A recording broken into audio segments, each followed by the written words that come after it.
it's Rachel. I'm your host. Today is April 7th, and I am here for another episode of Yall, a podcast where I talk about knitting and crochet, as well as any other type of handmade project or hobby I've got going on in any given week. So if that sounds like something that interests you, grab something comfy or cozy, maybe some knitting or crochet, and we'll jump right in. This week I'm getting dolled up because I was thinking about the podcasts that I like to watch, and one of the things that I really enjoy is like how put together people are in their podcasts. And like, if you've tuned into any of my previous episodes, you know that I am a mom of now almost a 6-month-old baby. She's my first, so it's not as though I'm chasing after like toddlers as well as having a baby in the house, but it is definitely enough work to keep her and the rest of my house happy.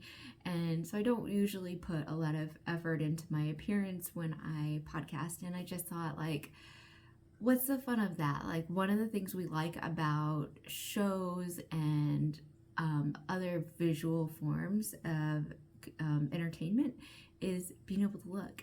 And so I was like, I should probably like look halfway decent and not like I'm a mom with a newborn. And I mean, truthfully, she's been an easy baby, so I have no excuse to look haggard and like half put together. So anyway, here we are making an effort instead of just like filming as soon as she goes down for her nap. So today is Sunday, Pearl is napping, and I am here to talk about all of my yarny adventures. So the first thing I have for you is an FO, and I am so excited to share with you. I have some mixed feelings about it, so time will tell when the gift is given if it has turned out the way that I had hoped. But without further ado, let's bring out the Cascada tee. I have been working on this t-shirt for almost 2 months now. It's not a monogamous whip, or was not a monogamous whip. And I also had to wait for yarn. So I will say that I probably could have knocked this out a little faster if there hadn't been a waiting period, but here it is. I will also put in some footage of me wearing it if I haven't already. I'm gonna hold it upside down so you can see this lovely lace panel that goes on the side. Now this actually gives the shirt kind of a weird dimension. This has been blocked twice. The hem is still rolling a little bit, but you can see it's got like this really sharp like angle here on this instead of just dropping straight from the bust line down, and that is because of the way that the shirt is constructed. I am so glad that it's done. I love how soft the fabric is, even though it has linen in. It still just has turned out really nice as far as the fabric goes. I want to talk a little bit about the details of this pattern and the things that I'm like apprehensive about. So you'll probably see in the footage I insert that this shirt is oversized on me. I do have a recent baby, but I'm not a very big person, and I've actually pretty much gotten back down to pre-baby body size. So I'm usually like a medium. I want to say my bust measurement is close to like I think bra wise I wear a 34 ribcage band. And so when I did my measurements, and my mom's slightly bigger than me, I just figured based on this pattern I should do the medium size if it was going to be for me. I did not take into account the fact that this yarn is going to have more stretch because it is a superwash nylon sock yarn held with a linen, whereas that pattern is written for linen yarn specifically, and it's a DK, whereas I am holding lace weight linen with a sock yarn. So I got gauge and everything, but I ended up feeling like this. Now that it's finished, I feel like this is just too big, and it's probably going to be a bit big on my mom, and my mom would like to lose weight and be a healthier version of herself. So I'm really hoping that it fits her, even when she loses her weight, or if she doesn't, whatever. I just hope she gets some wear out of it. It is bigger than I expected it to be. I cast on the smallest size. It's a free pattern. It only has 3 sizes, but I cast on the smallest size for the neckline, and sized, like, gradually increased in the work as I was working the yoke before I added sleeves or anything, to the point that when I got to the sleeves, I had the stitch count for I believe it was the largest size. And then paneling wise and length and everything, torso, I only did the repeat to accommodate what would be like the smallest size in terms of length, because my mom's not a huge person, but she is a little bigger than me. And again, going on the bust measurements, I should have had like the circumference of the largest size to accommodate my mom. That being said, I do think it is going to be too big, but we'll just see when her birthday / Mother's Day gets here. I will be sure to insert photos if she's okay with that of her wearing it. I do have some ends to weave in, but I'm still counting this as an FO. Let's talk about like the fabric and the process here. So with the linen and the wool, I knew the superwash wool grew, but I know linen doesn't have like any give or any stretch. And so it was interesting the way that the linen worked, because it kind of provided like scaffolding for the superwash. So even though it grew, I don't think it grew as much as it would have if there had been no linen. It's super soft overall. I'm really satisfied with the fabric and the drape. It's just dimensions still might be a little bit too big. I did weigh what I had left over. Now, I hadn't originally weighed my cone of Lucy's linen. Let me grab that. So I had this cone of Lucy's linen in just like their white, or I think it's a natural flavor colorway. And I didn't weigh this ahead of time, so I don't know exactly, like with it being on the cone, how heavy it was when I got it, but we're down to 448 grams of this. So it feels like I haven't used that much. It doesn't look like I've used that much when I look at this yarn cone. It's still massive, but here's what I have left, and it's ready to go into my yarn stash until I'm ready to use it again. I will use this again because this was I knew I was going to use this for multiple projects, and I'm so glad I purchased this. But we've got other things to work on before this comes. 2 skeins of Morpho Me by Arcane Fiberworks. So this is what I've got. This is their little tag. I love their logo. Very cool. And this is what it looks like, all hand wound into balls.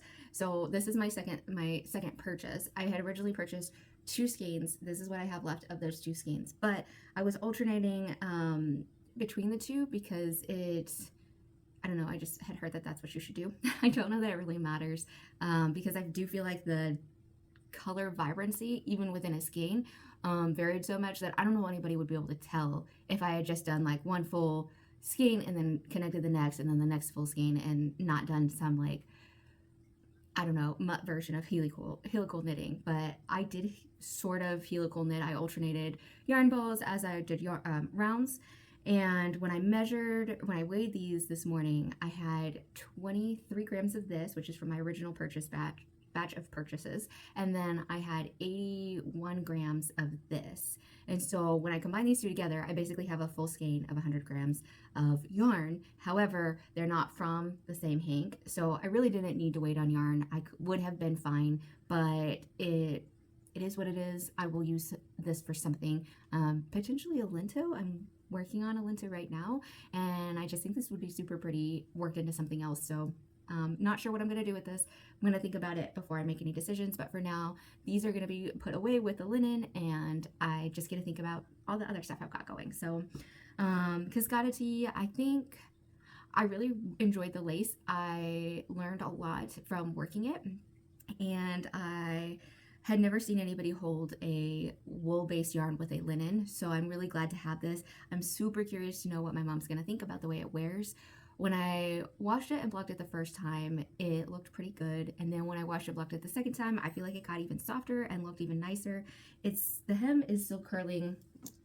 Sorry, I'm putting the yarn down. The hem is still curling like a little bit on the edge. You do like a knit round, purl round, knit round, and then bind off purlwise. And so you get like this little ridge that even if it's not curling, it kind of looks like it is. So I don't know if she'll enjoy wearing this. I really hope she does, if for no other reason than it took a long time.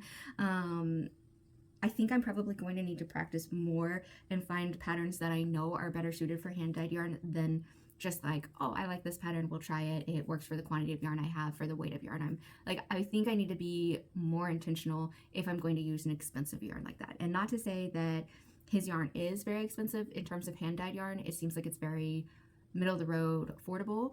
But hand-dyed yarn is more expensive than commercially produced. So if I do this again, I'm going to be a little bit more intentional about the patterns that I choose. when I blocked it and took measurement, so I took measurement of my gauge before I blocked it, and I had, it's in my Ravelry notes for this project, but I want to say it was 23 by 34. Yeah. And then once it was blocked again, it was, and I didn't stretch it at all. Like I just gently put it on the towels to dry and everything, and only pinned down the hems. There was no stretching. So we didn't really grow too much widthwise. We went from 23 to 24 stitches, I believe, but we grew a lot lengthwise. And so like my rows increased a lot. I think I had 34 in the beginning, and when I measured it again, that same 34 was now like 5.5 inches. So I think I went back and counted and figured out I had 30 rows now in that 4-inch segment. So I did have a lot of vertical growth, which I was surprised by, given that, I don't know, it doesn't seem like it's very stretchy in a vertical fashion, but that's neither here nor there, just something I found interesting. I will be sure to share with you guys how Mom likes this, and if she allows me to include photos, I will certainly be including photos of her wearing this once I get the ends woven in and gift it to her. One side note about gifting is that like that is my love language, and I am so excited to give it to her. So we're in April, beginning of April, and her birthday is mid-May, and Mother's Day is mid-May, and she lives like 4 hours away from me. So I'm very tempted to give it to her when I'm there this coming, I'm gonna be over in that part of Texas this coming weekend. And so I'm like, maybe I should just give her her gift early. So we'll see. I haven't decided yet. But anyway, that's enough about the Cascada tee. It is pretty much done. I am very glad that it's finished. And I can't wait to cast on something new. And I'm going to try to be a little bit more thoughtful before I start another project. But let's talk about what else I've got going. Okay, so my next longest whip on the needles is this. It is called the Sorbet Tank, I believe, and this is another free pattern by the same designer. This pattern was designed for a cotton linen, so I'm really hoping I'll have a more satisfactory result with this one. I'm using a bamboo yarn, so I think it will be a lot more comparable and I will be more satisfied with the finished object. As I've mentioned in previous videos, I have already heavily modified this pattern. First of all, it calls for only 5 centimeters of 1x1 ribbing. I am doing a 3x1 ribbing with twisted pearls. I'm calling them twisted pearls. I don't think that's what they're actually called. When I looked it up, a twisted pearl involves like knitting through the back. My pearls that are twisted actually involve purling through the traditional way. The only difference is which direction I'm wrapping the yarn. So when I knit, I wrap the yarn clockwise. When I purl, I normally would wrap the yarn clockwise too, but with my twisted pearls, I'm doing a counterclockwise twist. I don't know if that's the same thing effect-wise, but it is giving me a nicer, neater pearl. So you can kind of see like these are the loosey-goosey ones early on, and then we get much tighter and neater as we work up. So I am now in the stockinette portion of the pattern. I again extended this beyond what the pattern called for. Whoops, I've got myself all tangled here. I extended this beyond what the pattern called for because I just wanted to modify this fit to make it a garment that I would thoroughly enjoy. A complaint that I do have is, like I'm still just in the knitting phase of this project, and I'm already getting like pilling and sort of distressing of the yarn. I don't know that you can actually see that, but since yesterday, I've actually started storing this part of the project in just a sock. So this sock is missing its partner. The partner got a hole in it, so I've just stuffed it in here to kind of like keep it from rubbing against my clothes and wearing on the material before I even get a chance to wear it. So this one's going pretty nice now that I am not working on the Cascada tee. I am doing, this is another modification, but I'm doing like a lace panel here. And yesterday when I sat down to do some knitting when I had a friend over, I could not figure out what row I was on. So I'm hoping I read my stitches right and I'm on the appropriate row, but it's pretty simple because I'm just doing like stockinette all the way around, and it's when I get to this back panel here, this is gonna be like along my spine, that we get interesting. And it's not a complicated stitch pattern or anything, but it's just remembering like what I need to do. And I think the more I make myself do this kind of complicated work, I'm going to get better. It's just a matter of practice, right? So I'm pretty happy with this. I don't have a cute stitch marker. I just have like a little light bulb stitch marker, but that's where I was last time we filmed. So not that much progress, but some is better than none. We take all the wins we can get. Yeah, this is not a walking and hiking type of a project. This is a focus whenever I get to this section. So now that the Cascada tee's done, this is my complicated whip. It was my walking project. It was my sort of mindless knitting, but it's not mindless at the moment. In fact, when my friend was over, I was describing this lace section to her. So if you are not a swimmer, or if you've spent any time around the pool and you see other people swimming, and like maybe somebody who's not a very strong swimmer, the way that they like flail across the length of the pool to like, they're not really swimming, but they're not drowning. That is how I feel when I get to the lace pattern. Is I'm like, okay, I'm gonna dive in and like really focus on getting across this section. And then when I get to the end, I'm like, oh my gosh, that was so much effort. So I don't know if this is me just being over dramatic, but every time I get to this section, that's how I feel. Is I'm like, phew, made it through the lace. Like, I'm feeling good now. Anyway, I know this is just me being silly, but that is what comes to mind. So next time you have a complicated part of your project, if you're watching this and you find that amusing, like now you have a new visual image to like go with your struggle across the complicated. And you know what's funny about doing things that are challenging is that the more you do it, the easier it gets. And so I'm a huge proponent of like doing stuff that you're not good at, because eventually you do get good at it, like if you stick with it. And maybe that's not true for everything, but in my life experience, it's true for many things. Like I have, I don't know, it's going to be reversed, but I have this tattoo here. It says, do it scared. And that is a big life philosophy for me, is like, do the thing that you don't have the confidence to do and keep doing it until you do have the confidence, until you are good at it. Because like nothing is hard in most cases.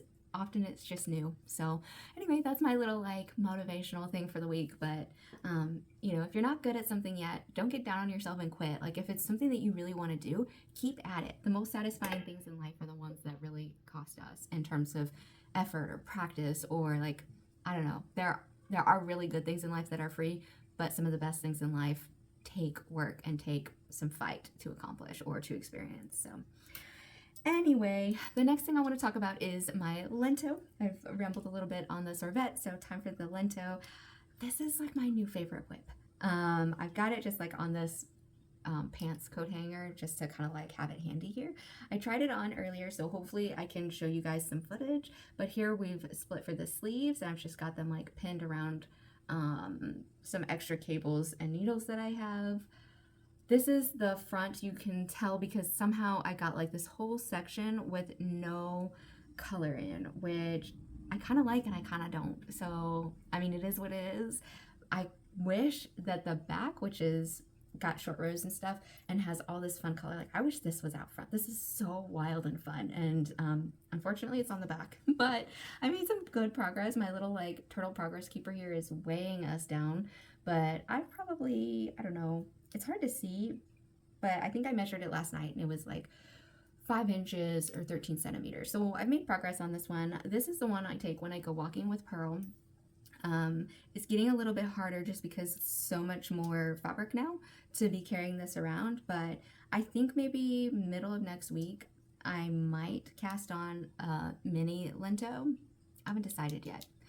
I don't think I will yet. Once I finish this, I might make Pearl a matching one, because that would be so cute for us to have matching lentos. So anyway, this is what I've got done so far. I think that the leftover yarn from, I mentioned this earlier, but the leftover yarn from my mom's Cascada tee might become a lento as well, because this is just such a neat fitting garment with that sort of open mesh fabric without it actually being mesh. And here in Texas, you do want a lightweight fabric that's not going to be heavy or like trapping heat on your skin. So anyway, I'm talking like I know how this is really going to fit or wear, but I don't. I'm just making assumptions. I was kind of up in the air last time when I talked about the lento, as far as like, do I want to do like just a crop top, crop it under the bust and do long sleeves? Do I want to keep it short sleeves and cropped? Do I want to do sort of belly button or full length with short sleeves? So like there's still lots of decisions to be made on this one. And I was going to maybe work on the sleeves some before continuing on the body, because I ran out of the yarn that I had attached to do all of the progress from last week, and like only yesterday did I run out of that ball of yarn.